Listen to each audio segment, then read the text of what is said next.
Then? We're going to end then. When she's finished. That's sort of what I... It makes no sense to have you start unless there's like a half hour or more.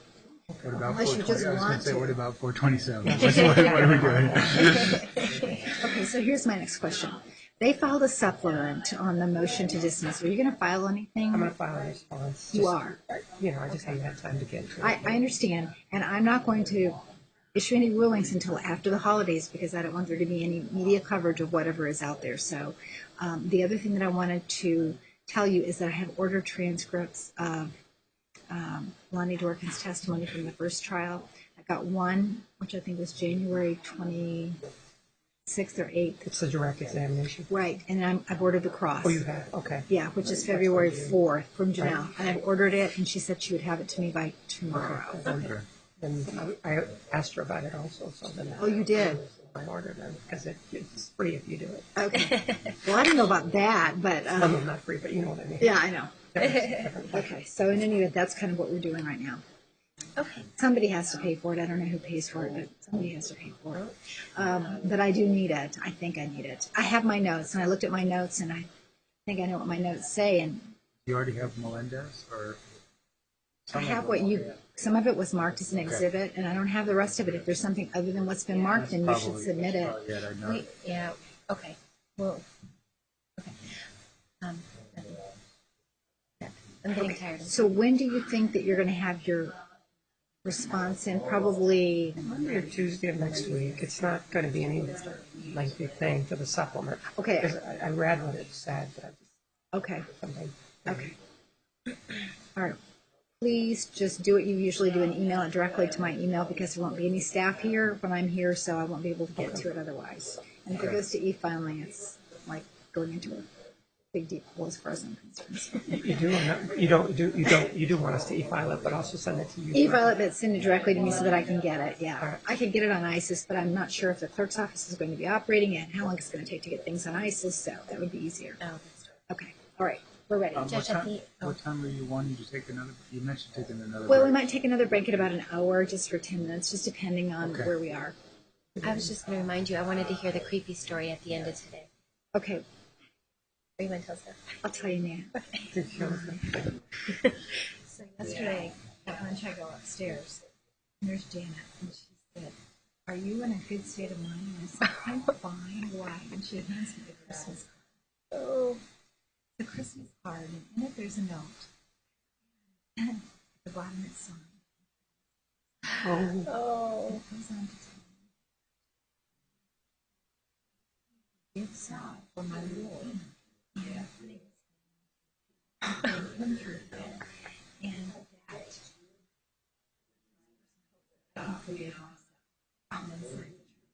Oh, how funny.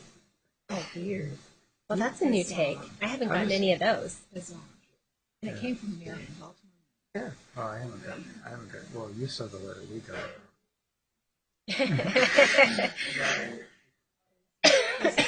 I don't get anything like that. Well, I wonder why. I know. Please. You're the good guy here. Nothing to do with height. Yeah, you're the good guy. If it had to do with height, I wouldn't get anything. Okay. All right, well, maybe we can look forward to all getting it. Yeah.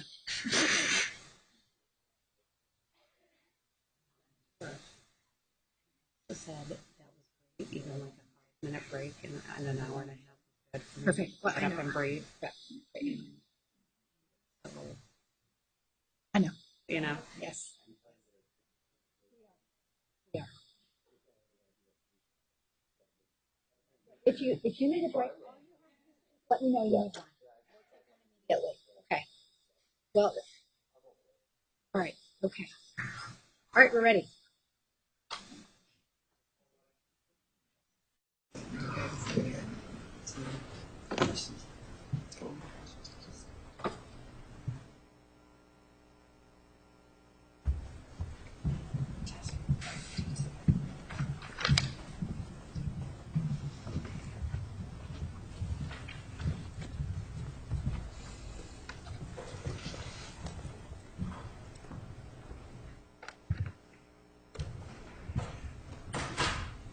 Please be seated. The record will show the presence of the jury, the defendant, and all counsel.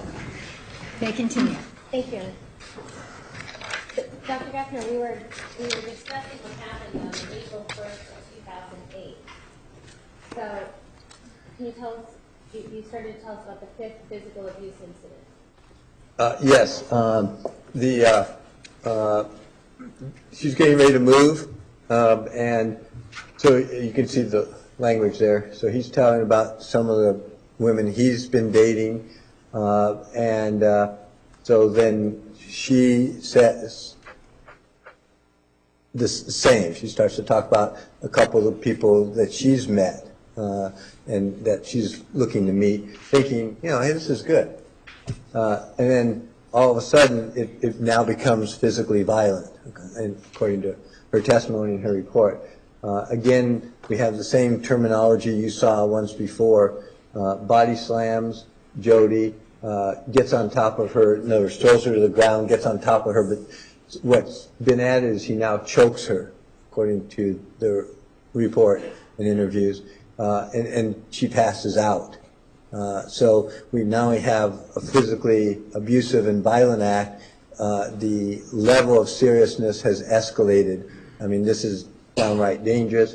She's beginning to, at some point, realize this is a potentially dangerous act. I mean, if he kept choking me, then I could have died, type thing. So, and now the other thing is we're only a month from the previous incident. So when we're talking about that cycle of abuse, we started 6.5 months to 3 months to 2 months to a month. And it's right as she's getting ready to leave. It's all this escalation in the last month is with her leaving, moving away, separating, closure, and now we end up with this. And this type of escalation when somebody is leaving, have you seen this before?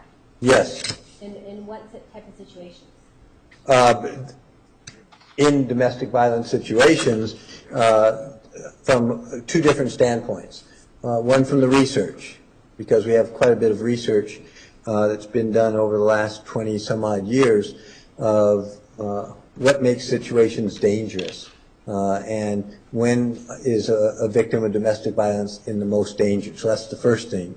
And the research is pretty clear, and there's actually characteristics of what are dangerous. An escalation of time, in other words, quicker duration, is a key.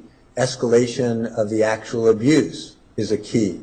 The dangerousness of the abuse. Grabbing isn't really dangerous.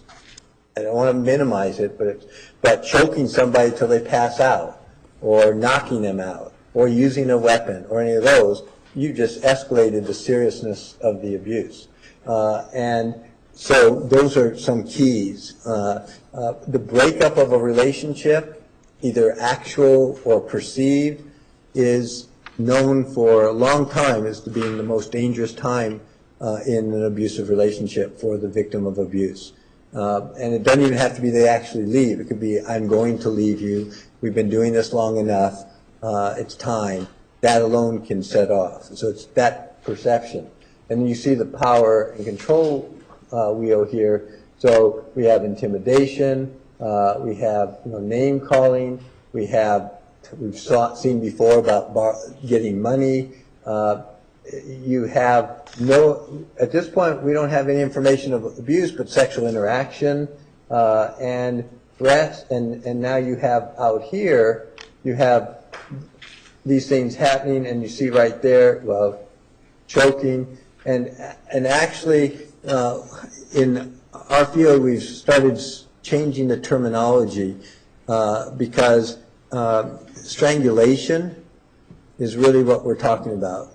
Especially grabbing somebody around the neck till they pass out is really strangulation. And sometimes people think of choking as a more less dangerous act, and strangulation gives the perception much better. This is dangerous, especially if somebody's passing out. You're cutting off blood flow and oxygen to the brain, and that's why they pass out. And if you keep doing it, then they die. So this is quite of a dangerous situation there. And again, the term that she used is body slam. I mean, so you got physical violence at the same time, occurring. So this is a major incident, 1 month since the prior incident. And just about before she leaves? Yes, On April, oh, I'm sorry. Actually, you said that you reviewed numerous emails in an effort to get an idea about this whole puzzle. Is that right? yes, Just Mayor Coach? Yes. Bring exhibit 439. Have you reviewed this email as well?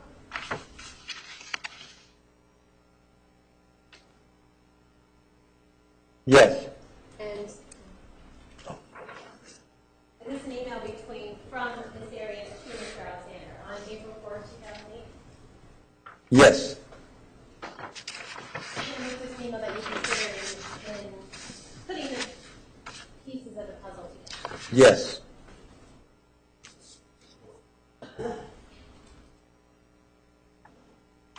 Just depends on the exhibit. I think I said 438. No objection. 438 is admitted. Oh, I'm sorry, it's 439. 439 is admitted. Thank you. So on April 4th,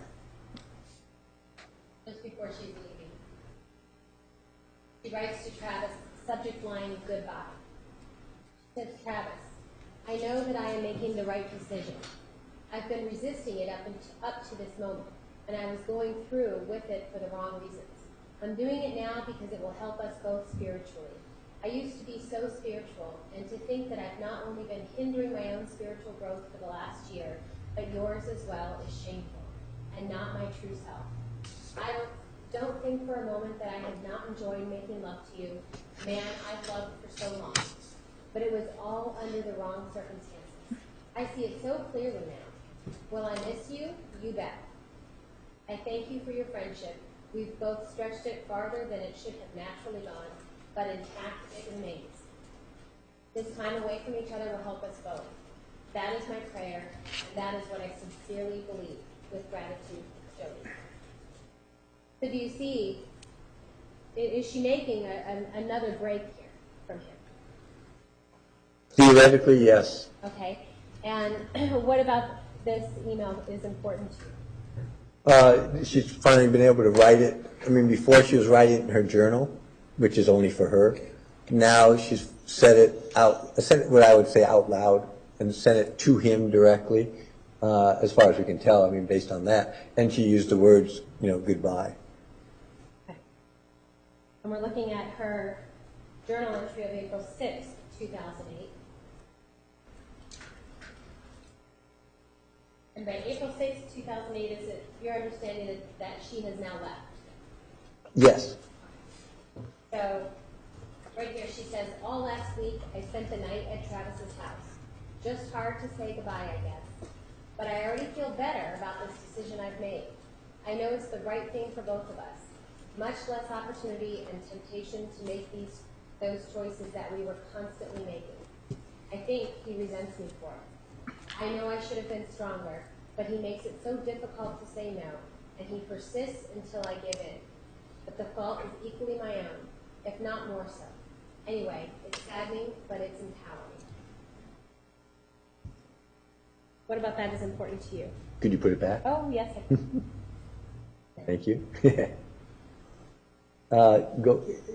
Yes. This is again positive. I should have done it before. This is an important acknowledgement to herself even, that I should have been stronger, but he really convinces me. He keeps persisting until I give in. That's what we said from the first day. Pleasing him, giving in, and going along with it. So acknowledging that he really is convincing. But then back to self-blame here. But it's my fault. I did give in, so it's my fault also. So you've got a lot of messages going on that she's processing, obviously, here. But the good news is I'm leaving. At least that's the way we would take it at this point.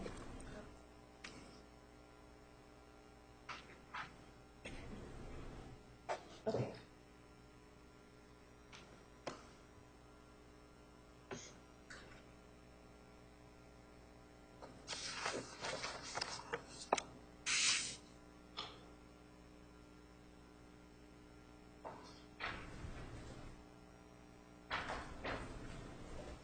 right, I'm showing you Exhibit 440, and we're looking at text messages between Jodi and Mr. Alexander.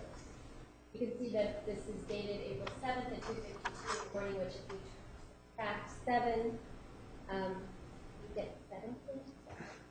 Yes, well, 7:52. 7:52 p.m.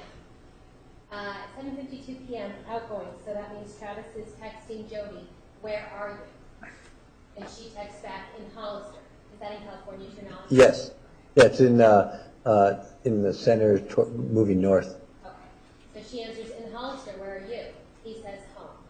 And then they go on to have a little bit of a pleasant conversation about what they're doing. And he says to her, "Okay, well, enjoy yourself." And she says, "No, you." And he says, "Will do."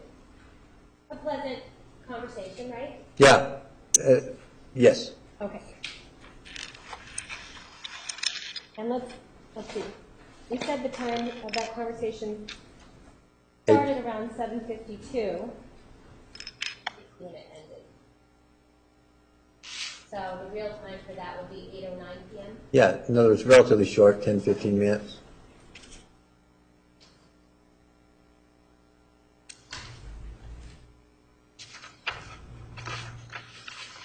Then we see another conversation started at 10:27 p.m. Is that the correct date? I'm fine. Wait, you got, Check me on that. the time is, yes, it would be 10:27 p.m. All right. So at 10:27 p.m., this is an outgoing text, so that means it's Mr. Alexander texting. And he tells to Jodi, he says, "Do not call me and do not text me anything. The next text I want is this Michelle K. That is friends with Elena, that nobody knows but knows details about my life. Not one other thing ever, until you have that information. It's 15 minutes it would take to get that info, but you won't take 15 minutes. Why? Because it is an effing or effing lie. So either text me you that you are ready to tell the truth, or give me your imaginary friend with the worst BS story you have ever told, or leave me alone. It's a lie like no other. It is freaking foolish. There is no way out of it. You have screwed up your story so bad you can't mend it. You are caught. When will you realize that? I do not know. You have till tomorrow to have me this person's information before I tell all the Hugheses, Leslie Udy, the Freemans, your parents, and anyone else that matters about all the crazy things you have done. So either fess up or feel the wrath. No matter how bad the truth is, I promise you the punishment will be better than the lie. This is worse than your magical email that a mysterious man you've never seen before wrote for you. You insult me by thinking I'll believe such crap. Nothing else from you till the truth. I already know you're lying, so why continue? After tomorrow, it's going to get real bad for you. Time to spit it out. And you see that's at, what did we say, 10:27 at night? Yes. As far as Jodi's concerned, there's not really a response to that, right? Because we Which see she- the next time is hours away. Yes, it's the almost whole day later. It's late at night on the 7th. Okay.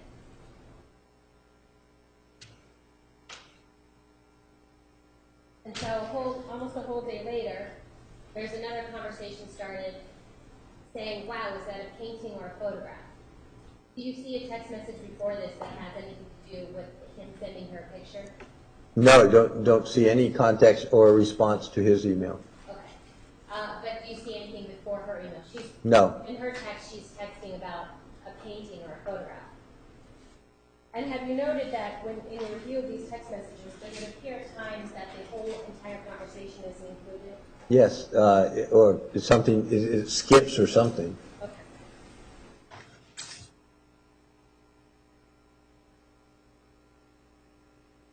All right.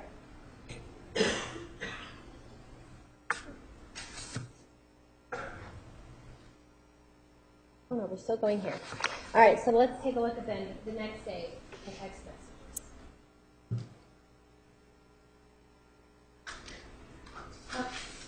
So we start with the conversation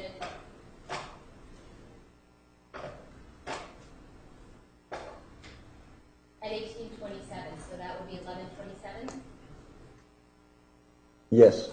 No, 10:27 Really? p.m.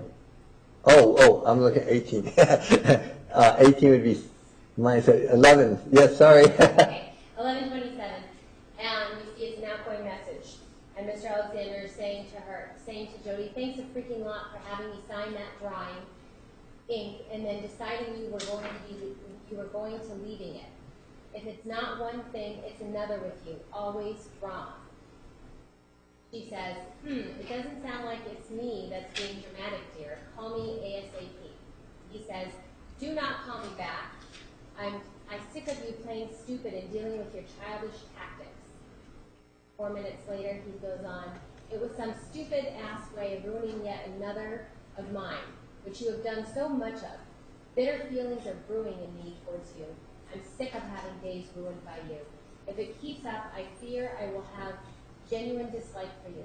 I'm asking you before it gets to that, stop doing it, before I start seeking revenge. Your account with me is overdrawn. P.S. You need to start paying me back, so you better start looking for a job. She responds a few minutes later, sorry again about that. I meant to grab it before I left after I changed my mind, but I forgot.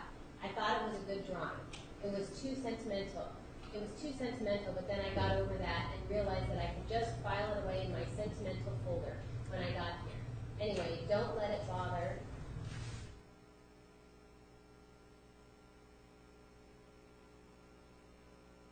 Don't let it bother you. If you burn it, I'll understand. Just try to have a good day. Don't worry. Be happy. Be happy now. She then says, sorry again about that. I meant to grab it. It's the same Oh, thing. it's the same one. Okay. And we need to correct the time. This is actually not 11. That would be at 1 o'clock in the afternoon, that first one. 1 o'clock in the Yeah, the 11 would be a 1. 7 hours earlier from the night would be 1 p.m. Okay, thank you. And so, from this conversation, do you look at things like the way that Mr. Alexander is wording things, any threats, name calling, and can you compare that to the way that Jodi is responding to him? Yes. Do those things mean anything to you? Yes, it means something in the context of power and control. Is it one-sided? Is it mutual? Are they both arguing? Are they both providing points and to come to some resolution? Or is one person accusing the other and the other person ignoring it or saying I agree or I didn't mean it? That's what we look at to try to look at the relationship itself, the dynamics. And in this particular text message conversation, are you more concerned with what they're fighting about, or are you more concerned with how it is the dynamic of the argument itself? Well, two things. Just the dynamic of the argument, but also the timing. She's moved. She's driving. She's leaving. Said goodbye. And then they're still arguing the next day. It's like, that's of concern, that it's not over. Okay.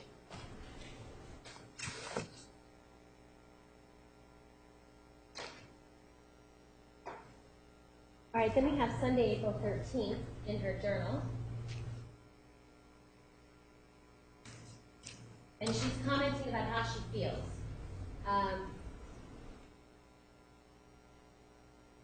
As an update, she says, approximately 1 week ago, I moved to Wairika, California. Like the days of old, I landed a job immediately. The last 8.5 months of my life now seem like a foggy blur, in which I ignored promptings of what I should really be doing. Did I accomplish much? Yes. Did I make new friends? Tons. Do I miss it? At this point, a little. But I have a sharper focus now. Things are clearer. A fog has lifted. My only regret is my ignorance, and there is a cure for ignorance. The cure is more of a journey, and thank goodness I possess the desire for the pursuit. What do you see here? Another attempt at convincing herself and moving on, starting over. It wasn't fun. Sorry, but I need to move on. And do you see, is she talking about how things are better for her? Is she Yes. speaking in a more positive? Yeah, that's like- the starting over point is becoming positive again.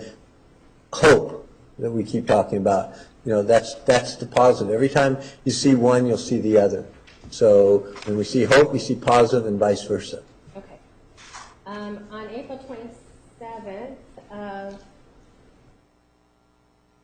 27th of 2008, hold on.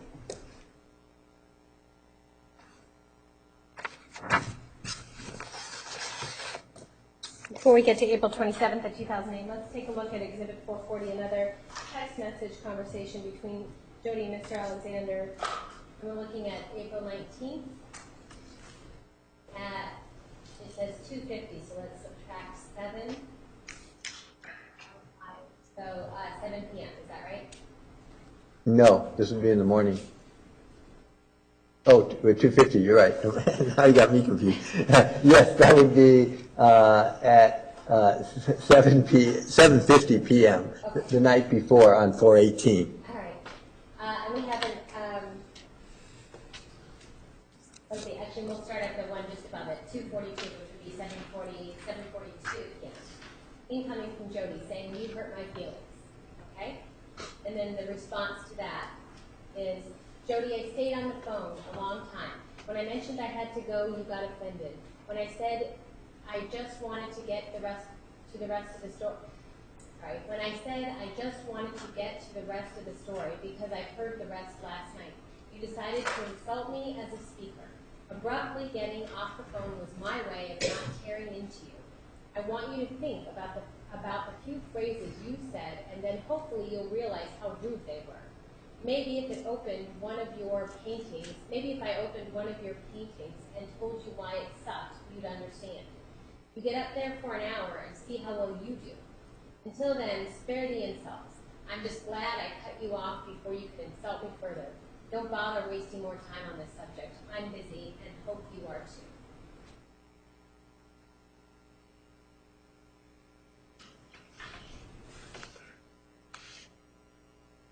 Conversation goes on. Jodi says, "You don't care." And then she goes on to say, "Since you sent me 5 texts, I'll take the time out to do the same. I have asked for your criticism before on a painting, and I didn't cry when you gave it to me. My last comments were complimenting your speaking skills, but you only hear what you want. I did say, however, that for someone who always tells me to get to the point, you're very long-winded yourself, on stage, in church, in letters, in general. I also said that I really enjoy listening to you. I could listen to you for hours upon hours on end. I've always enjoyed it. It's why half the time our conversations last easily over an hour, and it doesn't even feel like it's been that long. And whereas I'm always interested in hearing what you have to say, it hurts me when you tell me to cut to the point. I was repeating what I said last night because it was pertinent to the story I was about to tell you. But what you told me essentially was that what I was saying, it's 6 out of 10, and then we have 8 out of 10. Yes. That what I was saying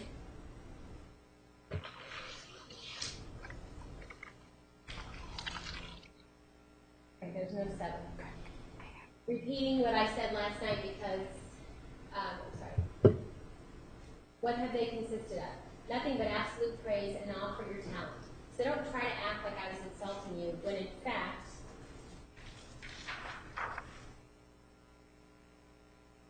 I was making a valid point and complimenting you at the same time. If you hadn't let your pride get in the way and heard rest of what I had to say instead. But hanging up on me, then you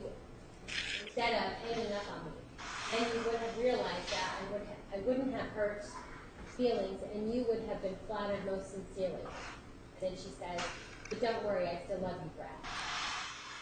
In response to that, I didn't want criticism and I didn't want praise. I wanted to get things done. I think I had talked enough. We both have things to do. I consider mine a priority. I took time to take care of prep for you today, You continue to put me back on the back burner. I don't have time to listen to your stories, praise, and criticism. If you don't have time to do a project I have asked to get done for weeks, and it will take minutes, I have let you have a car, money, and a whole hell of a lot of time lately, and your cousin that doesn't do anything for you is the priority. You couldn't scrap a dozen of 500 pictures to help me, and I'm not in the mood to listen to you. Just leave me alone. I'm sick of wasting time on your account. He goes on to say, you're not doing it because you like to fight, and I don't care what freaking compliment you have. Telling me people complain because I'm long-winded and I take forever to make a point from the stage isn't going to balance out. So, here's the 7 for 10. And the other conversation.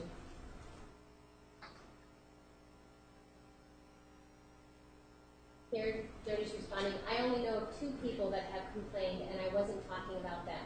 He says, I don't care who you were referring to. She says, my point was that I could listen to you forever, but you couldn't stick around to find out. Goes on to say, I'm sorry, I just had spent more than 2 hours of my day talking or doing tasks for you. You're just blowing me off on stuff for me. So when I tried nicely to get off the phone and you were offended, I lacked tolerance. Then when you make an insulting comment when I have pushed a lot of important things off today for you, and now they won't get done, and all you want to do is talk rather than get crap done, I get upset. He says, there is a time and place for stories, and that wasn't it. And then she goes on to say, no, I'm sorry, hon. I really appreciate that you got all of that stuff done for me so quickly. It's been a big wake-up call. I'm working on your pics now. And she tells him, have a good night. Out of this text message conversation, does it matter to you what the actual conversation is about? Not really. What is important to you? The tone and the conversation itself. The tone of the conversation, and what do you get from it? Well, it starts out pretty hostile and more or less laying into her, verbally. And even when she tries to explain that that's not what I meant, it continues. I mean, at no time in this whole conversation is there any apology or acknowledgement that maybe I misinterpreted or anything on his part. She does then say, that's not what I meant, and she is the one apologizing. And then you can see the last thing, appreciate what you've done, and I'm working on what you need. It's pretty one-sided, and that's the way I interpret it. One-sided. Okay, and this is at a time when she no longer lives in Mesa? That's correct. This is now about 2 weeks later, I believe. Okay. And we compare that to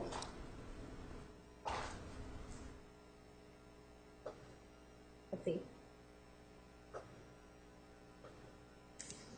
So on the text messages, the one we just read is dated 4/19, so April 19th. Then we have this one dated 4/20 at 8:04, but really At the bottom. 4/20 at 8:04, but that would really be 1 in the morning, right? I have to stop and think. No, yes, that would be 1 in the morning. So at 1 in the morning, Travis sends her a text message, and he says, I'm at a club right now, and it has helped me to come to the conclusion that you are one of the prettiest girls on the planet. See that? Yes. So you see what's important about that to you? Well, first, it's a positive thing. It's just that, right, I don't know the rest of where that's going at this point. It's a positive statement, but is this back to control issues or sucking things back into the old cycle? At this point, we don't know. I don't know that, but I'd want to know more. Okay. And you see just the day before on 4/19, you see that she's texting Travis, thanks for apologizing. Yes, so after that prior conversation, it finally comes back, and he, later on, next day, I think, apologizes for his tone, so that's, we're back into Objection, this cycle. speculation. He apologizes. Sustained. Okay. Do you see that he, well, according to what she's texting, it appears that Mr. Alexander apologized to her. Yes, And so after this argument, we have an apology, and now they're no longer physically together, but do we get then a nice text coming from him? yes. And a nice comment to Compliment, yes.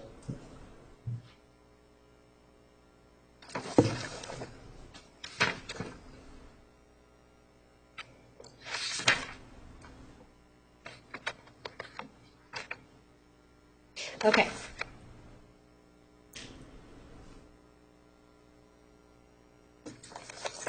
And then we see on the next day, showing you here the 440, the date is 4/21/1924, so subtract 7, that's 12/24. So, But it's, yeah, but it's PM. 10 p.m., right? No, 12 PM. Or 12 p.m. Okay. And so, 4/21, he sends an outgoing text saying it's never a picture. Yes, yes. And then if we just briefly, to illustrate the fact that some of these conversations aren't whole, can you see his response? These are all outgoing, Yeah, we don't see any incoming. and you don't see any incoming. Right. But based on reading it, can you tell that there's a conversation going on? It appears so.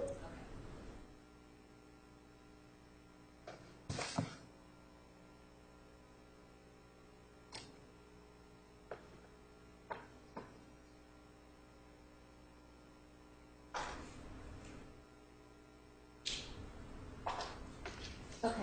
In her journals in late April and into early May, do you start to see evidence of Jodi meeting other people and trying to date? Yes, And let's look at April 27th. There she says, I got a random text from Zion Lovinger the other day. He said, I need to come to Utah because there are some people he wants me to meet. I texted back, who? And he replied, I found your husband. So yes. she's starting to engage in this dating. Do you see that in her journals? Dating, yes, and meetings others. Meeting, okay.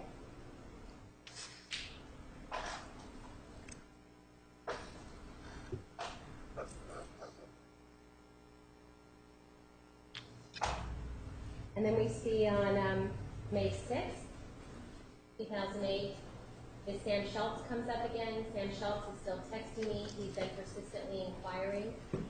So she's talking about other people. Is that right? Yes, Is that a sign of moving on with her life?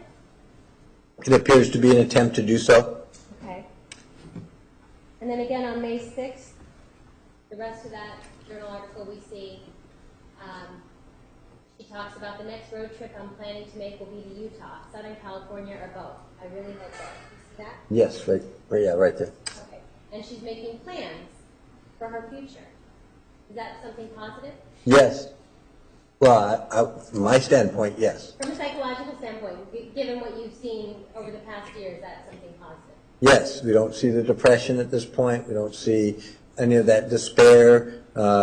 It's the things we'd like to see. And further in that journal entry, you see that a gallery on Minor Street is ready and willing to accept my work. That is way exciting. It's been a goal of mine since I was a child. That? Yes, we talked about her art, photography is her passions.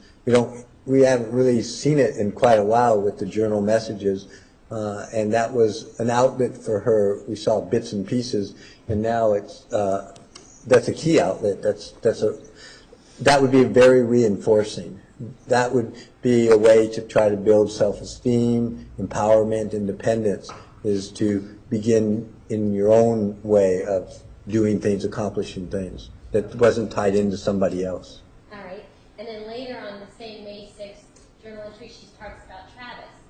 Travis is planning to come my way soon. He's hoping to get here before Cancun. I'm looking forward to that. She writes about her handwriting. And she goes on to say, we'll see the Oregon coast, Shakespeare, Crater Lake, and do some other exploring. He's beyond dropping heavy hints and making obvious insinuations. If he comes, it would very well be a repeat of everything while I lived there. I'm wondering if us visiting would be counterproductive. I'm trying to keep it on a friend's level, but it's nearly impossible to say no to his persuasion. He's my kryptonite.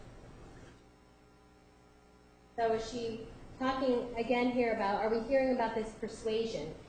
Have you seen several times in her journal entries where she talks about his persuasion, or it's hard to say no to him? Yes. And does that mean anything to you? Yes. What does that mean?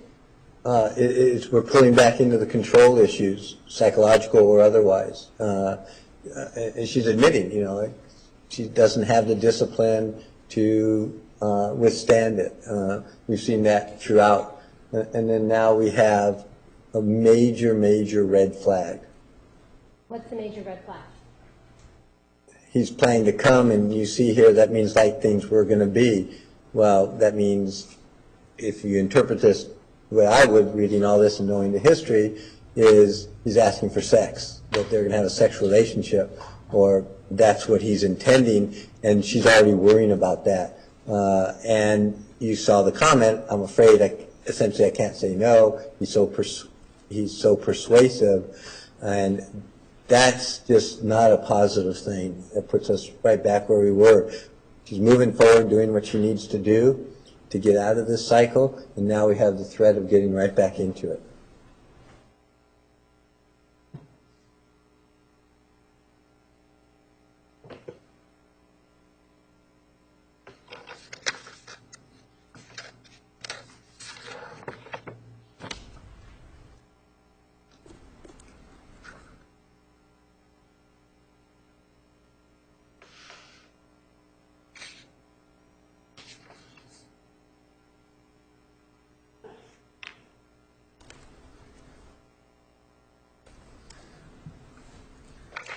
All right, did you also, in your review of information, did you also review things called G-chats?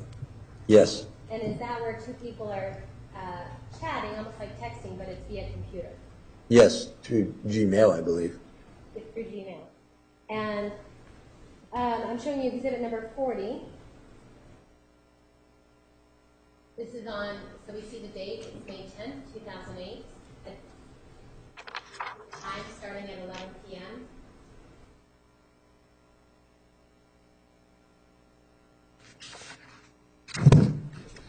Could you, I didn't look at it when you first showed, just to make sure I'm remembering which one. Could you move that just a little bit and make sure who the email, it's going from? Oh, that's just, so I just want to make sure who me would be Jodi. Very good. I just wanted to make sure I was correct. Sure. We'll get there in a second. That's fine.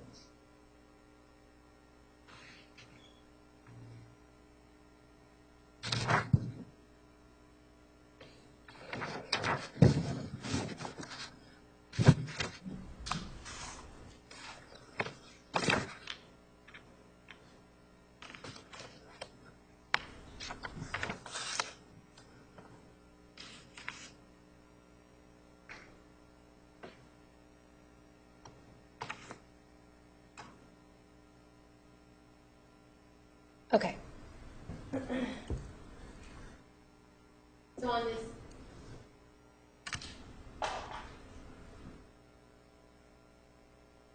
chat, I think honestly what might be easier, Dr. Gessner, is if I hand this exhibit to you. Do you want to review it first and tell me what's important?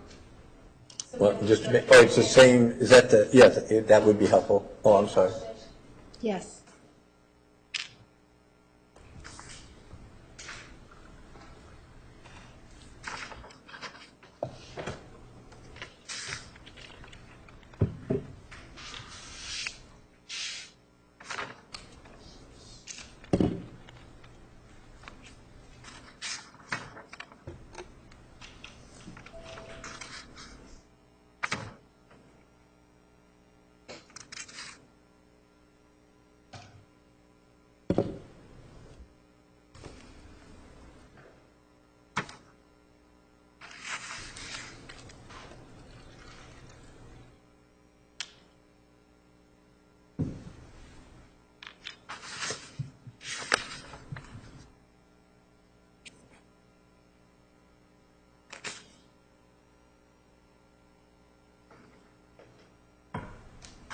You didn't show up there.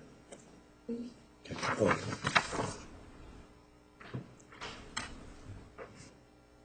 Which page do you want me to show? Is it the second? Yes, please.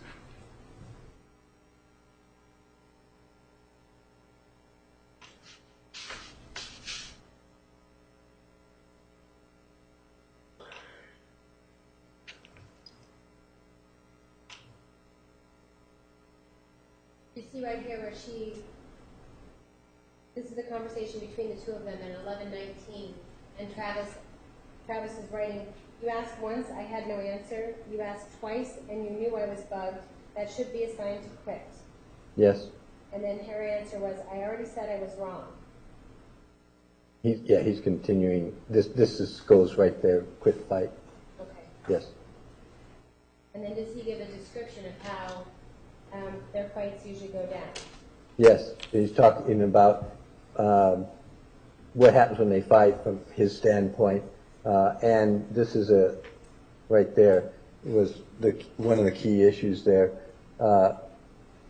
He's talking about. Whenever you stop. Go ahead, sorry. Oh, okay. They're talking about fights in general now. They're not talking about a specific one that I could see. And Travis says, plenty of the fights are started by me, but when we fight, it is induced by you. It is subtle. It is this testing my patience thing. He goes on. Is that something, when we talked about earlier, when you were describing for us in domestically abusive situations, and you were giving us examples where somebody might say, "You make me mad because of something you did," things like that. Yeah, it's called, it's blaming the other for whatever's going on. It's your fault. And this is not saying that, hey, it starts out looking like, well, I start some fights, and I would have thought, okay, it's my fault, it's your fault, we're both at fault. But then all of a sudden, it's, well, I may start it, but it is your fault, even if I'm starting it, because you're setting me off. And he tells her there, "We have many fights in the queue right now." And she says, "Oh, no, we don't." And he says, "They come up when you have crossed the line enough." Is that another comment blaming her? Yes, and you see also here at the beginning, it's like she's not responding. She's not getting sucked in it originally. She's just leaving it alone and making, in fact, if she went up there, it was almost like a joke. I mean, she switched subjects, but it comes back.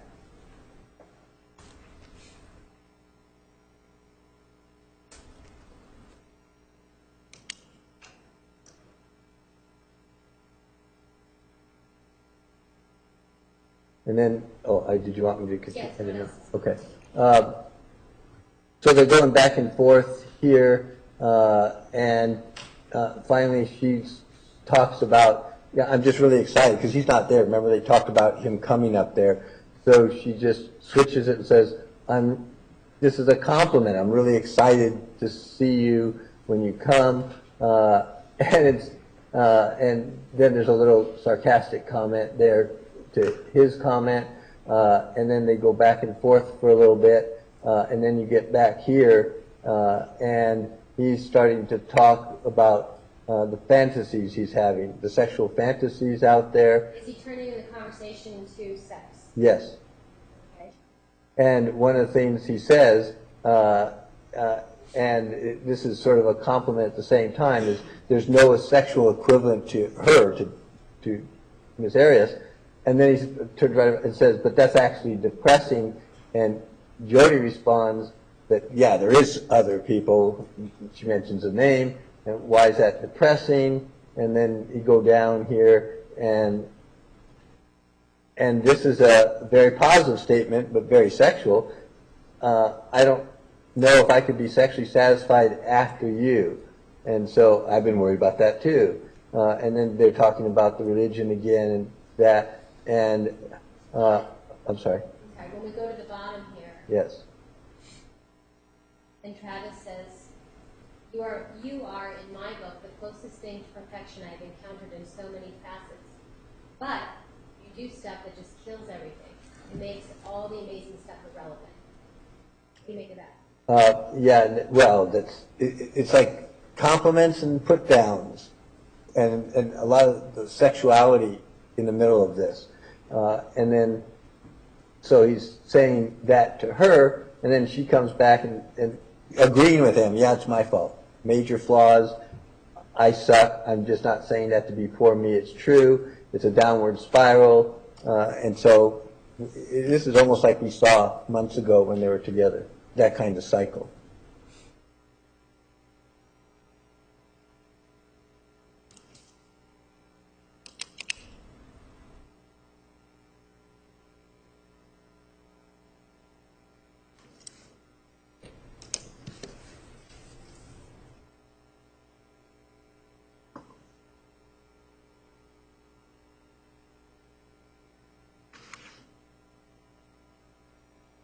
And they have a little bit more of a conversation where it turns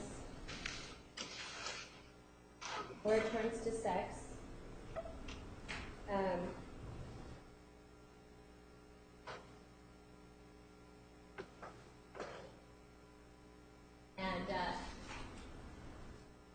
Jodi says, I need to check it at times. My wit and my sexuality is sometimes my curse. And Travis says, we are the same on that. Though for me, it's good, for others, probably not good. It's goof, for others, probably not good. And she says, for me, it's worse, not ladylike. You've been a fantastic outlet for my musings. I can't talk to anybody like that. Then towards the bottom, starts talking about this person, Dr. Wayne Dyer, sorry. It's from a book. Okay. Talking about how his wife is a soulmate because she knows how to push every single button that he has, the good and the bad, that she brings it all out in him. But he's not Mormon. Take it for what it's worth, I guess. And Travis responds, yeah, but he has more temperance than I. Haven't reached his self-mastery.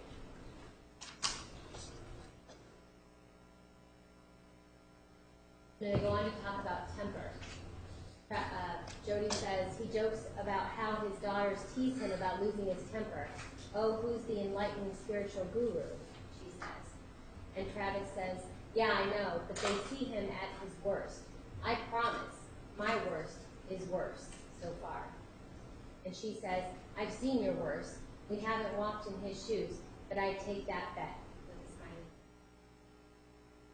And Travis goes on to say, yeah, if I could transmute that fury, I couldn't be stopped. That shiz is scary. And he's talking about his temper there, is that right? Yes, that's what it sounds like, yes. And Jodi says, you'll master it one day. And Travis says, yeah. And Jodi says, consider that I've provided you with good practice. And he says, yes, you have.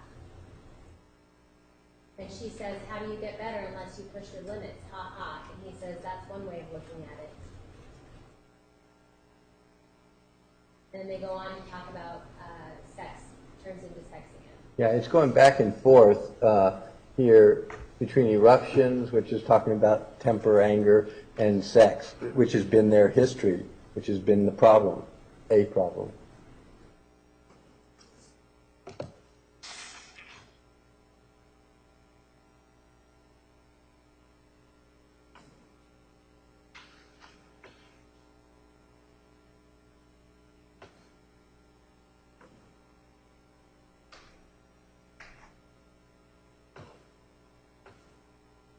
Okay. And here,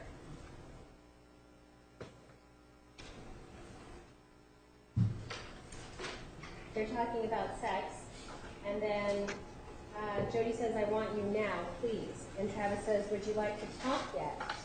And Jodi says, I know you wouldn't, but I just have anxiety that you're not going to be nice. Please don't be mad that I'm saying this. I know you have every reason to be upset. I just can't take it. It really messes me up. It's my own fault. It's my own fault. It's my own fault. I acknowledge that, I'm sorry. And Travis says, I'll be nice, I promise. I want to hear you moan. And he goes back into sex again. Yes, and that's her internal red flag. They're saying, they're getting into sex, they're talking about it, getting excited, obviously, as you can see. And then the voice, metaphorically, focused on, well, wait a minute, that's when we get upset, that's when we have our arguments, and I can't handle that anymore. So it's my fault, but I need you not to do that. And let's see. And to your knowledge, this is a typo. It says Yes. March 10th. Yeah, it should be. We're in May, aren't we? Yes, that I caught that earlier. Okay. And so we have this G chat where they're talking back and forth. It goes between sex. It talks about his temper. She talks about how she still feels anxiety, even though they are, according to her journal, about 1,000 miles away from each other. That she doesn't want to, she's afraid to get onto the phone with him. But we know from your review of the records, do they eventually get on the phone? Yes. And do they end up having, I guess, what we would term as phone sex? That's what I would term it. Okay. Is there anything that is important to you about that particular conversation, the tape? Have you reviewed it? Yes. Yes, I reviewed it. It's just part of the context of everything. We could go over it, but the point is that they're back into a sexual interaction. And since they're not together, it's by phone, at least at this point. But this is again all leading up to the trip. So it's now we're back to contradictory messages, control issues, what's going on, and setting up unfortunately an unpleasant recycling of where we were. And you could see the confusion. You could see that she's saying that I don't want to go back there, but this is bringing it up, and she says it in her journal as well, and she's saying it overtly, but moving right into that position again. And the sex tape is their first interaction like that via phone before he even gets there. Okay.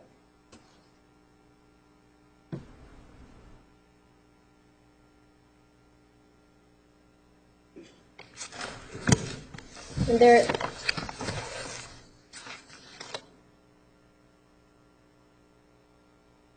Also around this time, are they having text messaging going on where there is arguments going on via text message? Yes.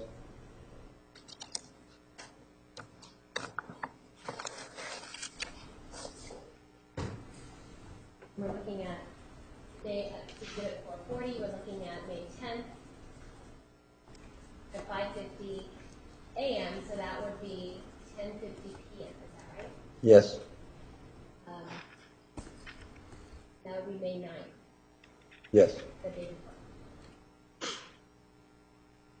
And Travis is responding, I'm not going to be having a good night, Jodi. If you are going to insult me, make sure you learn how to do it. Sometimes ignorance is bliss, I guess.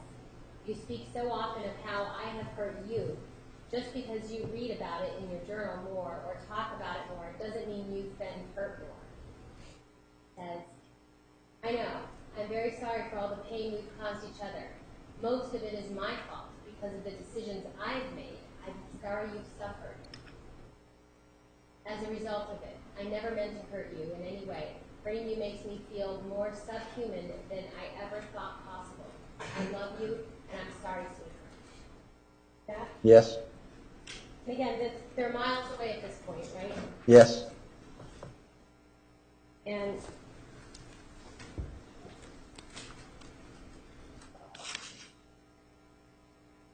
shortly thereafter,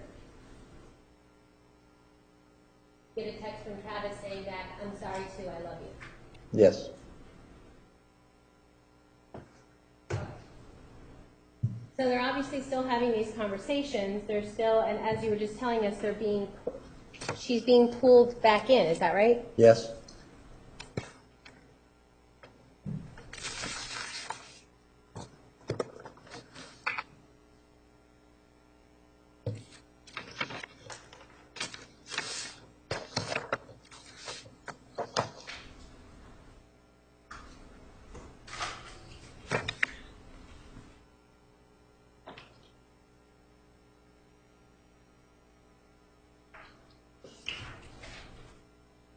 All right. On May 18th in her journal, we see she talks about Travis again. Travis was tentatively planning to come and see me, but now it's been pushed back to the beginning of June. I don't think it's a good idea that he comes, as much as I miss his company. Besides, I think he just wants to see me for one reason, and so that's definitely not a good idea. I'm just not physically attracted to him anymore. I feel like a cloud has lifted since I've moved back. He's still a great friend with flaws, but I have plenty of those too. And although I take it as somewhat of a compliment that he's still attracted to me, I don't think it goes very deep. Goes on to say, besides, that kind of behavior hasn't gotten us anywhere productive in the past, so I see no point in continuing to act that way in the future. Telling him so, however, is another thing. He wouldn't admit it, but he gets his feelings hurt easily like me, and I have to find a gentle way to put it to him. Besides, we both want to get married. He hasn't mentioned me in a while. We kind of adopted a don't ask, don't tell policy when it comes to that stuff. I haven't told him about Ryan. There isn't much to tell anyway. I think by having the don't ask, don't tell policy in place, we feel less guilty about acting in a certain way. But even if there weren't other prospects in the picture, we still shouldn't.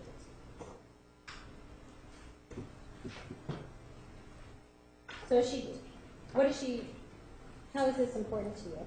Well, this is now a little bit after the text message and some reflection going on, obviously, and her brain, if we keep with that metaphor, is pulling her back to reality, which is positive again.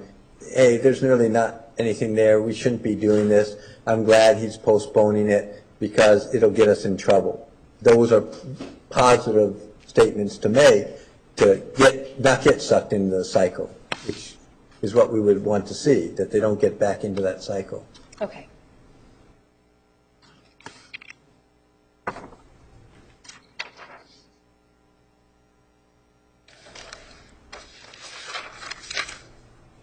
We're going to take a 10-minute recess. All right, 10 minutes. Please remember the admonition.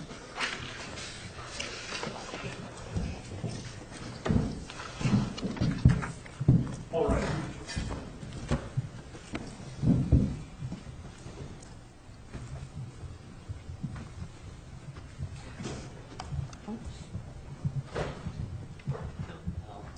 No, but I told you 3:40. That's 3:40.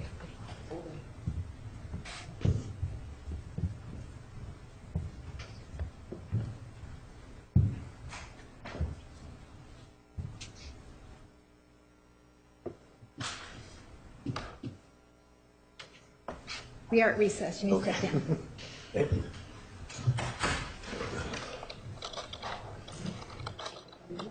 Huh? Oh, no, I think so. But everybody else probably does. Does for sure. And he called back. He was acting very angry at first. He said, check your email, so I did. But there was nothing, but there wasn't anything from him. So I called back and said, I couldn't find an email. And he said he sent it on Facebook. So I checked my Facebook. And there was a really long, ridiculous email from him, just being his classic rude. We also chatted on Gmail, more rude. He accused me again of slashing his tires, which of course is not true. He was mad that I got into his Facebook account, which I would understand otherwise, except he gave me the password before. Duh. So that's May 26th in her journal. Did you also review a Gmail chat from May 26th between Travis and Jodi? Yes. And I'm showing you Exhibit 741.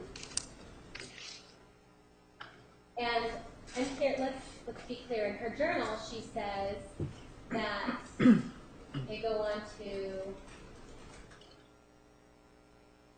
We also chatted on Gmail, and she characterizes it as more rude. Yes. See that? Yes. All right. So this is what her characterization of is more rude. And we go back and forth in this conversation between the two of them. And in this conversation, do you see name calling? Yes. Who's doing the name calling? Mr. Alexander? Um, and we see,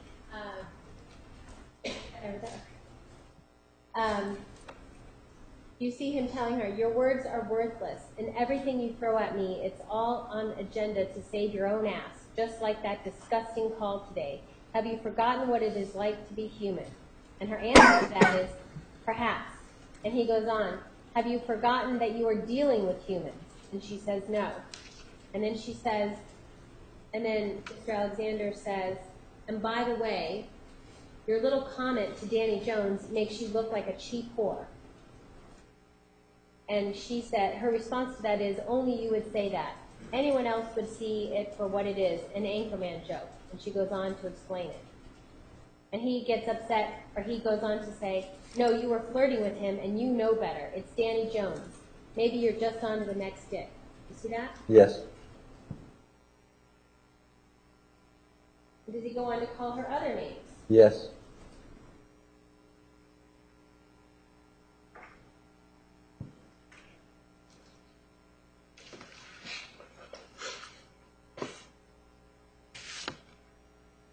He tells her, I'm glad to see you're checking the vibe of Danny Jones. You must feel so classy, yet you flirt anyway.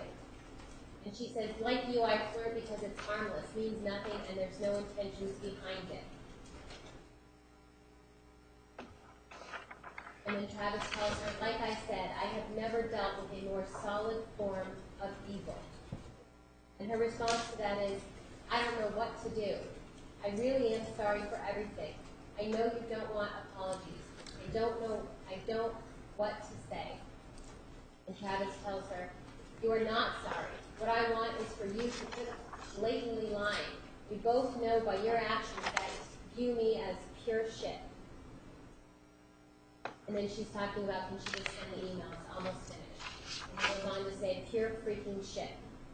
And she says, no, Travis. And he goes on to continue to talk, continue to say cuss words. But at the top, you see where he says, I hate you. Yes. What's her response to, I hate you? She's basically putting it back on herself. It's her fault that he does. He doesn't respond in kind. And do you see that throughout this entire G chat? Yes. And do you see that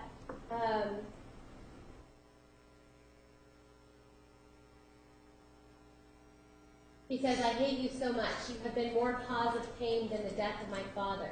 You are relentless in your torture of people that have loved you and protected you and served you, and what do? You try to destroy them. You are the lowest of low. You are sick and evil, and knowing you makes me want to kill myself in punishment. And so stupid. I don't even know if you are human. And again, how does she respond to that? It keeps apologizing, keeps internalizing, not really responding to all the insults and the. And then he keeps going. He says, Hitler had more of a conscience than you. Shut up. Just shut up. If I was, it is gone because of you. Send your piece of shit life that so I can mock it.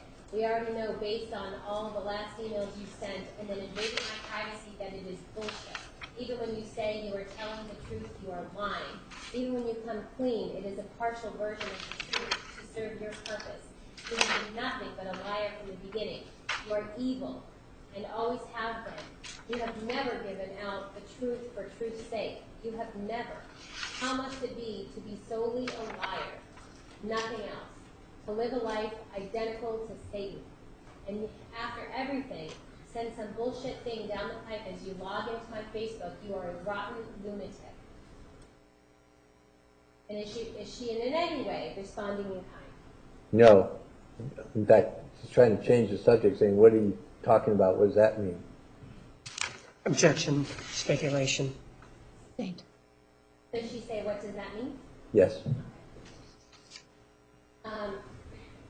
And then he goes on, can't you remember when you choose to take away my human rights, what I have done for you? Can't all the things I have done to help you stop you from taking away what belongs to me? How can you be such an ingrate?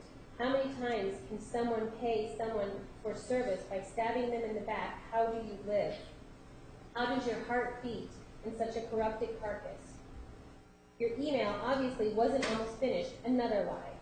Do you know how to tell the truth? Are you capable of it? Have you ever in your life, when you have had the temptation to lie, have you ever resisted it and told the truth, even once? Of course not. Your parents must be proud. And how does she respond? That they're not proud of me. And then is she in any way responding in kind back to him? No. And then does she go to describe the fact that her parents didn't even come to see her sing when she was in singing on May 24th? Yes. And then does he go on with insults? Yes. This high-class server can't even get a job at a freaking dime. Or dime. Goes on to say, who freaking cares about you?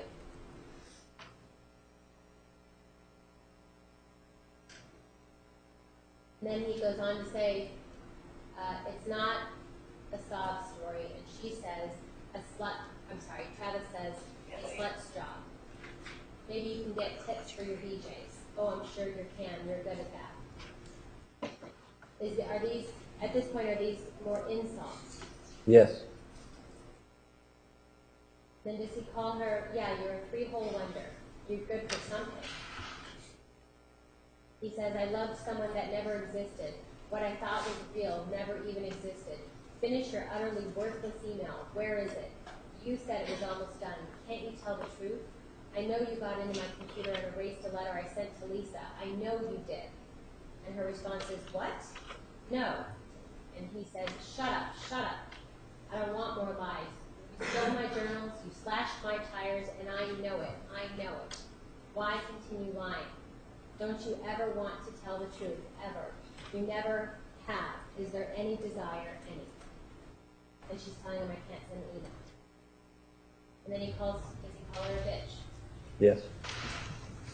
And we go back to the journals, when we read her journals, do we have something contemporaneous from Jodi in her journals when she talks about feeling badly that that Mr. Alexander's tires were slashed? Yes. And does she talk about the fact that she offered to loan him her stun gun? Yes. To help catch the person who's slashing his tires? And money. And money. And money to help, right? Yes.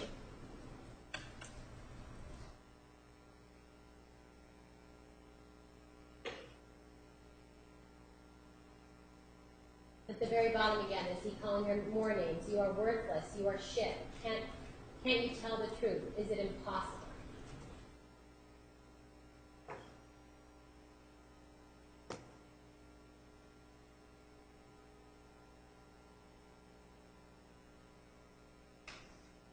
And we see back to, when this is happening on May 26th, we see her journal entry, May 26th, where she talks about it in her journal entry. And again, she's classifying this as just being his classic rude. See that? Yes. And she writes in her journal, which is just to herself, he accused me again of slashing his tires, which of course is not true. See that? Yes. And this is dated May 26th? Yes. It's the same day. Same day and contemporaneous then to when this Gmail chat occurs. Yes, except that's essentially in the middle of the night. Okay.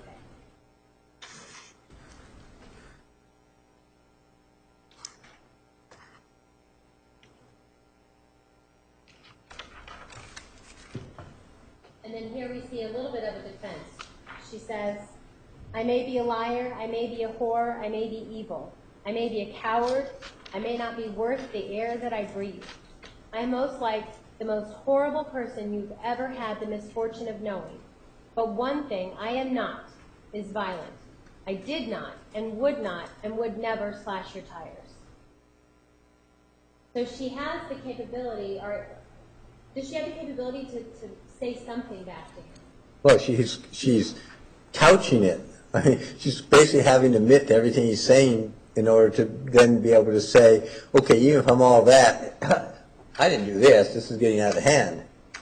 Okay, so when you say she's couching it, so is she internalizing it? Is she accepting this? Is she accepting these words on her? It's difficult to tell from that if she has accepted it and internalized it. The way to know is the depression coming back, or those things coming back.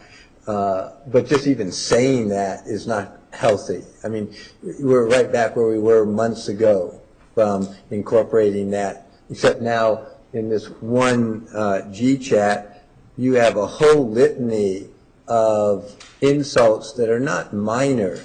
I mean, attacking every part of her it's like somebody just ranting for a long period of time. And so not only just evil and bitch and whore, but corrupt carcass, three-hole wonder. I mean, now taking everything that happened and converting it into a very degrading list of everything over about a 2-hour period of time in the middle of the night. And then the conversation, does it start to turn? Do you see a turn in the conversation where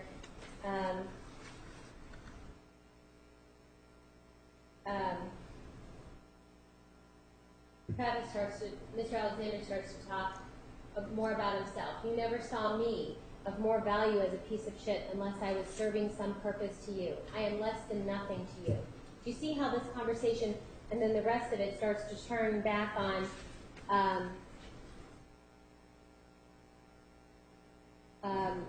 I guess, do you see the conversation turning? Yes. Okay, tell me how you see it turning. Well, it's like he's calling her one name after another, after another, after another, and she's not responding in kind. She finally makes that one comment about, all right, you can call me all these things, and okay, I'm a bad person, but I didn't do that. And it's not getting anywhere. In other words, she's not fighting, she's not arguing, she's not calling him names. So now we've switched it to not only you, but now it's all back to me. You know, you don't care about me, you never loved me, and I wasn't worth anything to you, which is, we've seen a year and a half of emails and everything else that says just the opposite. And so now it's coming back to this. Okay, and so then it goes on, he continues to say things like that, I am shit to you. Is that right? Yes, and this is key, this sentence here. I just wish you weren't hurting right now? Right. And that's Jodi calling Travis that. Yeah, she's being called every name in the book, being put down every way you can put down a person, going after her image, her identity, her behavior, you name it. I mean, for 2 hours. I mean, this keeps going. And at that point, whoops, where'd it go? Oh, I'm sorry. Oh, and then, I forgot where it was.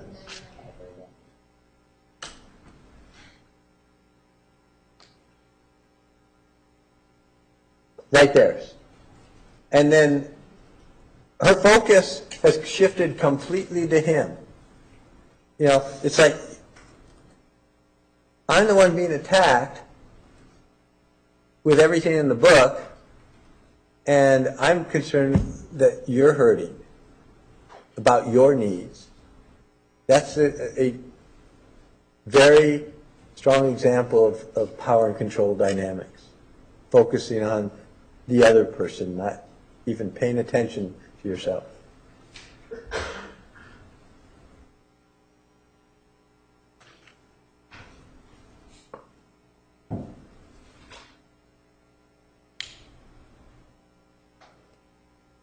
Then we see here at the bottom, where Travis tells her, after when this conversation has turned more of a focus on him, where Mr. Alexander says, I think I was little more than a dildo with a heartbeat to you. And her response to that is, I would have been content just cuddling, but I wasn't strong enough. Again, I'm sorry for that. In your review of the records and interviews with other people, including Ms. Arias and the testimony, does that in any way appear to be true? Objection, calls for vouching. Sustained. Is there anything that's consistent with the idea that Jodi was somehow using Mr. Alexander for just sex? Objection, invades province of the jury. Overruled. Yes, we see throughout this, and even more so when we look at the whole history of the case and other relationships, other emails, with other people that we can come back and talk about, but that she is essentially a sex object. And she said before, even a year prior to this, if you remember, from a couple of days ago, that the part she really likes, the most satisfying to her, is the cuddling. It's the warmth, the closeness. Not that she doesn't like the sexual interaction, obviously she does, and obviously she goes along with it, and she's being mutually satisfying, but this is the part that psychologically is key to her, and every time that happens, it really sets off. I mean, in the middle of an argument, when they cuddle, she really points that out in her journal. So those are what's emphasized because that's what's having the reinforcement. And when we talked yesterday about, or day before, about hope, this is it. This is what's keeping, and this is what does keep people in relationships, is this time here. Even if it's short, it happens. And it could go 2 or 3 months, and you keep waiting and waiting, and it happens again. That's the whole idea behind positive reinforcement. Every time you get whatever it happens to be, it can keep you through a lot of negative reinforcement until that positive reinforcement comes up again. And you see her internalizing, apologizing, and again, in the middle of being called, demented, you name it. There isn't any part of her functioning, identity, self-concept, physically or psychologically, that isn't being attacked by something in this long 2-hour message, email, G-chat. And this is supposedly after they're supposedly broken up, separated, 1,000 miles apart.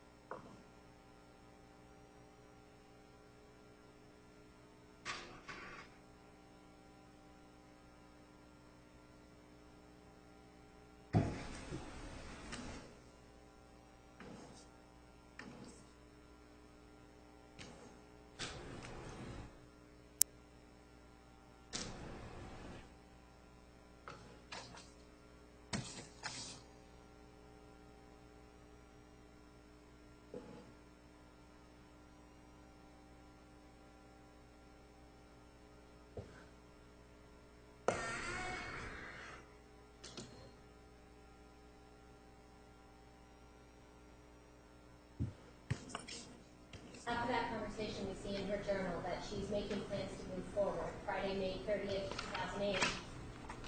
She says, well, I've decided to go next week to Utah. I'm pretty stoked about it. You see that? Yes. And was it your understanding that she's meeting someone named Ryan in Utah? Yes. And is this somebody that she has been, in her journals, is she talking about just meeting, starting to text with him? Yes.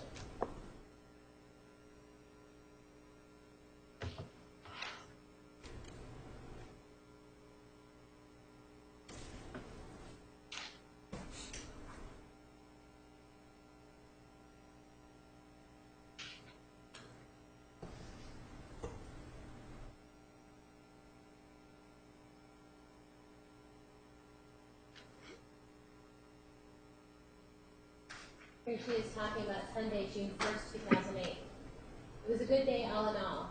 I got quite a bit done since my last entry earlier today. Just getting ready for the road mostly. I'll be leaving in a few hours. Even though I haven't slept, if I get sleepy, I'll just pull over. So I've revised my itinerary a bit. And she writes where she's going. She's going to stop by and see Jack and Daryl in PG, Pacific Road. I miss these guys. Depending on Matt's schedule, I'll visit with him for a bit. But I'm definitely crashing at his place, just for one night probably. then I'll head south. It's Laura. And is that the Laura that we saw that you interviewed, Laura Mahoney? Yes. If Laura allows it, I'll visit her in Tarzana. What, and it should be Tarzana. Tarzana and Z and take some cool pics. Wow, I just wrote pics instead of pictures. It's a text Oh, message. I'm sorry, I made a mistake. That's a person. I thought she was talking about where. No, Oh, okay. She's right. Okay. It's a text message. And I'd like to go to San Diego to visit John Dixon. He's got a lot of cool stuff going on there, and we get along really well. I know he likes me, and if he were a church member, there would definitely be a potential because I like him too, especially like his enthusiasm. So based on this journal entry, do you still see, despite just a few days before, this dark Gmail chat, do you see there's this movement going forward still? Yes, it's back to defense mechanisms. This is blocked out. I'm not going to think about it. You don't see anything more in here about it. It was just a few days earlier. I mean, if you think about it, that was a pretty devastating conversation, email for somebody to handle, attacking everything about them. And we see a moving forward. Okay, I'm going to Utah. I'm going to go through this trip. I'm going to visit some people. I'm excited. I haven't talked to some of my friends in a while. And now it's a switching. Remember, I think a day or two ago, I talked about compartmentalizing, so that you see it happening. This is a great example. That's gone. That's over here. Now we're focusing on what's coming up, positive, etc. Okay. And then she goes on to further say, anyway, after San Diego, I'll drive to Utah. I'm not sure what we'll be doing there, but cuddling is definitely on the list. So is a massage, maybe a nap, some dinner. I'm not too concerned with what we do as long as it's with him, so that we can get to know each other a little better at least. Maybe that will help shed a little light on this somewhat intriguing situation. And is it your understanding in that entry, that part of the entry, she's talking about a person named Ryan? Yes. Then she goes on to discuss a conversation she had with Mr. Alexander. Yes. I mentioned my road trip to Travis. He didn't sound all that thrilled for me. As far as I know, he knows nothing of Ryan. I asked Zion not to mention it to him so that I wouldn't have to explain anything or hurt him further. It would only be a repeat of our last blow-up.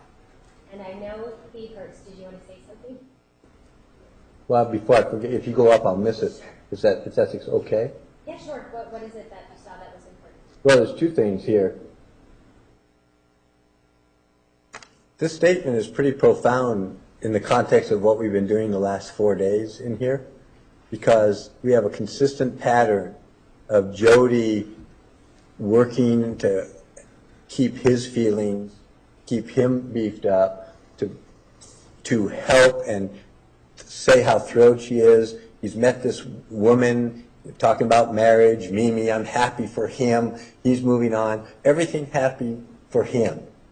Now she's trying to move on, even though we're assuming based on this that Mr. Alexander doesn't know about the relationship, but definitely trying to move on, excited, and not getting that reinforcement back from the person who's supposed to be her friend. We don't see anything in here. In fact, we see just the opposite, that he doesn't say anything, he doesn't appear to be thrilled for me. That's psychologically, that's important. And even though he doesn't know this, but this is also right here, is that we're not together. We've gone our separate ways, theoretically. We're friends. We had a strong relationship. What difference would it make if he knew I was going to date a person? Theoretically, it shouldn't make any difference at all, any more than she knows he's dating others and is happy for him. But this is important. Does that speak to power and control? Yes, because you're talking about hurting him, and it shouldn't even be part of the equation. But again, you got to put it in context. Remember, it was only this is May.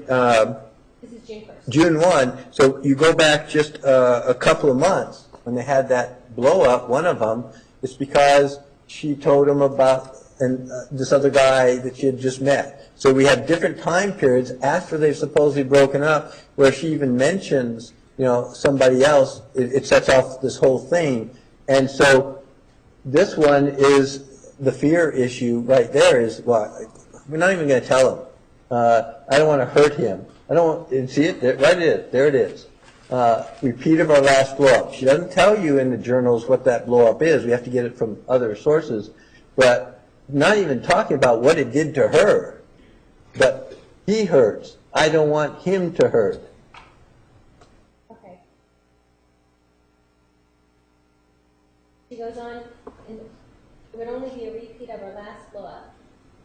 I know he hurts, and I don't want him to hurt. It's so confusing because I know he likes Mimi a ton, and I now know that he was dating Lisa the whole time. But yet he was angry and hurt and devastated when I told him about John Dixon. And she writes, last August, September. I think it was early September, definitely before the Vegas convention.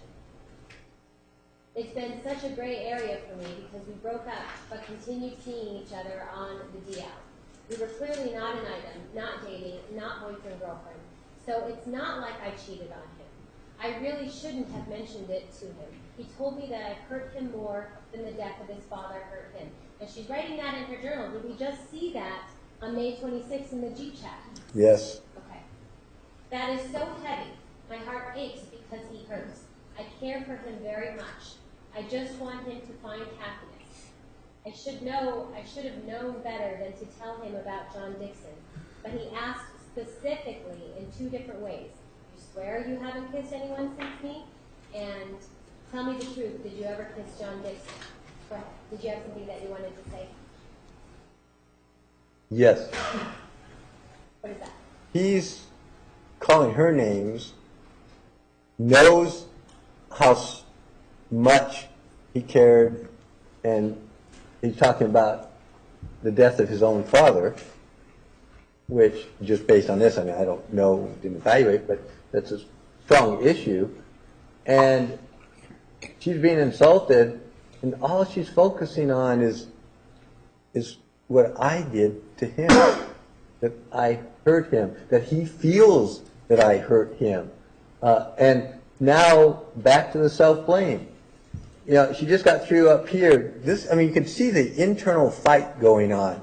I just got through up here saying how much he hurts, but we're not boyfriend, girlfriend. I mean, there's the brain. We're not, together.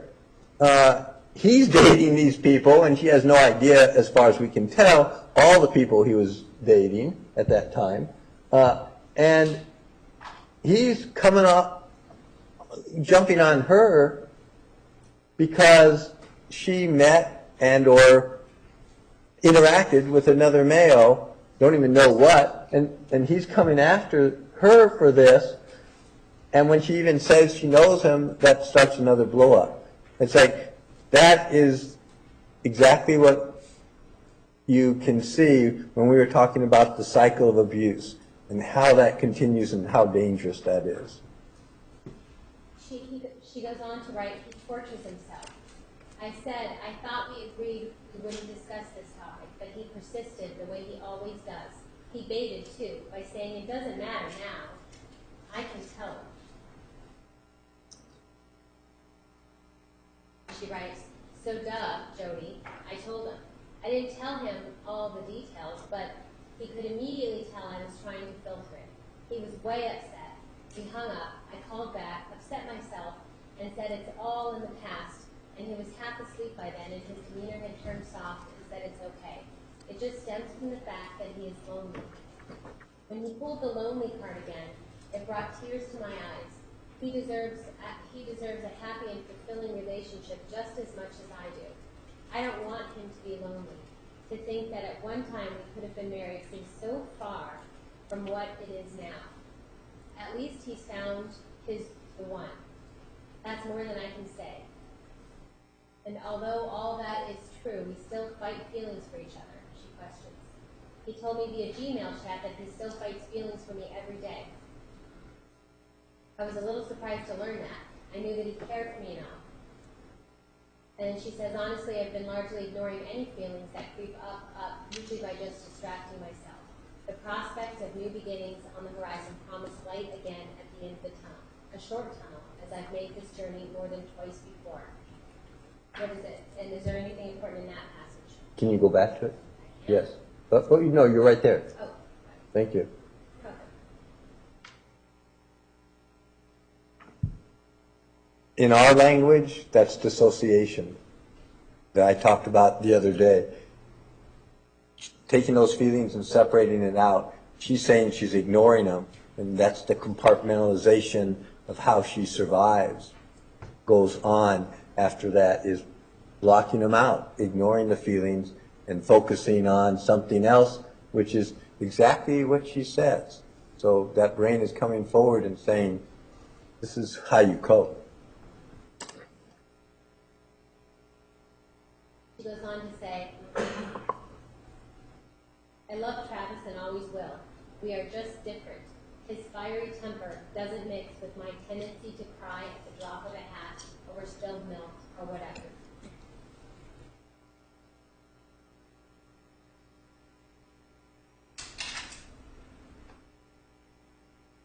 And then she's talking about the potential with this person, Ryan. And she starts talking again about Travis. She's talking about the potential with Ryan, and then she says, which would mean no more messing around, being naughty with me, or whoever else he might be doing his thing with. He also, and she's talking about Travis, he also began to sweet talk / guilt me that I was making this road trip to Utah to visit friends, etc., when I could instead come out to Arizona and see him. He actually made me regret my itinerary for a few moments. He's incredibly persuasive. But I stood my ground. Honestly, if it weren't for the prospect of hanging out with Ryan and getting to know him better, I would have been weak and folded. I would have canceled my plans to Utah entirely and driven down to his house. He acted a little bit hurt and upset that I didn't change my mind. I gently declined, gently refused, but I can tell he was bothered.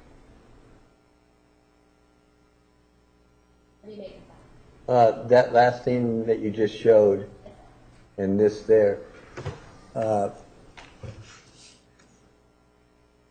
not if I didn't know anything else, and I'm just seeing that, that's dangerous from the standpoint of that's how she got into this, sucked in, that's the cycle of abuse.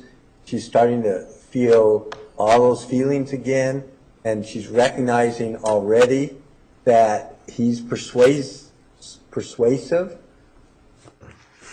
I have those feelings, and I had to use all my energy, power, and I said no. I didn't cancel my trip, which is what I wanted to do. The part there that's of concern is there was that part that wanted to do that, despite go to Arizona.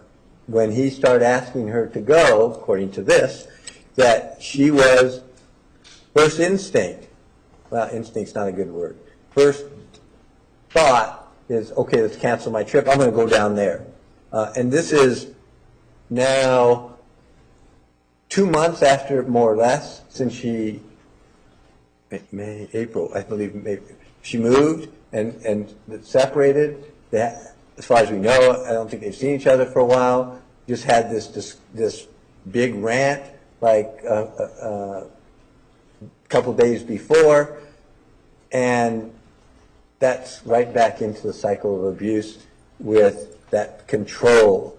And all, at least from this, all it took was him saying, cancel your, come down, visit me. If you're going to go on a trip, come visit me. And she almost did it. At least at this point, I almost did it, but I didn't. I want to go see these other people. Oh. All right, ladies and gentlemen, we are going to take the evening recess, and we do not need to return until January 5. Did Janet give you a copy of the calendar for January? Not yet. There is one. Hopefully she will have that for you before you leave today. Are there any questions? Yes. 9:30.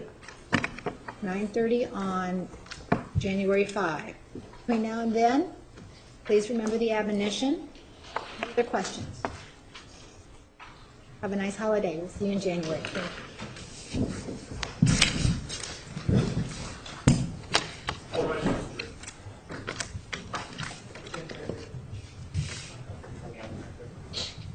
you. I don't have any white names.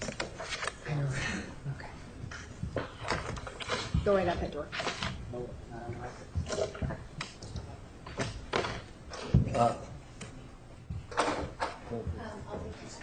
You will or I will? Well, Oh, that's my question. Yeah, no. No taking. Oh, you turned your back. I'm. Yeah, let me now. I do have eyes in the back of my head. So, and we got to figure out how we're going to, because this is, you didn't copy that. It's like 106 pages. Oh, yeah, no, I wouldn't copy. But somehow I if need she to wants- get that, yeah. I think she's gonna be picking up stuff from me on Okay. Monday. Oh, okay. So if she wants to sign it out, you know what I mean? And then we can copy it. Yeah. Yeah, good. Yeah, That's, so then she'll have it until we resume. you know, it's almost a challenge though, you know, try to leave the paper. I know. Tempting there just to see. I know.